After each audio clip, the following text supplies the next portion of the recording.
weld is started with the electrode held at about this angle. During the first few inches of travel, the electrode is brought up to a steeper angle, and this is maintained until the last few inches of the joint are reached, when the electrode is tilted back at about this angle.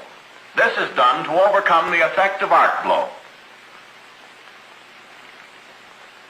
In order to properly control the pool of molten metal, it is important that we hold the correct arc length. If the arc is too long, the metal is hard to control and there is excessive spatter. The weld is irregular, with most of the weld metal on the bottom plate. There is excessive undercutting on the vertical plate.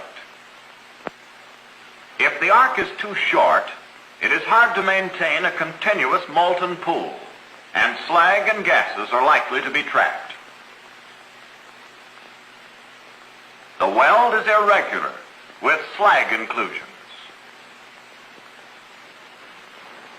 Fusion is poor, especially at the root. If the current setting on the machine is not correct, we will encounter difficulties. If the current is too high, there is too much heat, causing the metal to melt too fast for good control. Slag is hard to remove, and spatter is excessive. There is undercut at the top, and penetration is too deep. There is a serious waste of metal. When the current is too low, there will not be enough heat to melt the base metal properly. It will be difficult to hold an arc.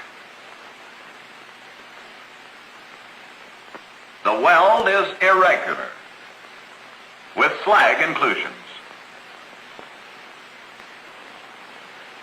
Fusion is especially poor at the root. Note slag and gas inclusions. The correct speed of travel must be maintained. If travel is too fast, the heat does not have time enough to melt the base metal properly and to maintain a proper molten pool. The weld will be undersized. The vertical plate is undercut. There is poor fusion at the root. When the speed of travel is too slow, there is too much base metal melted. The weld is irregular, with excess metal on the lower plate. The vertical plate is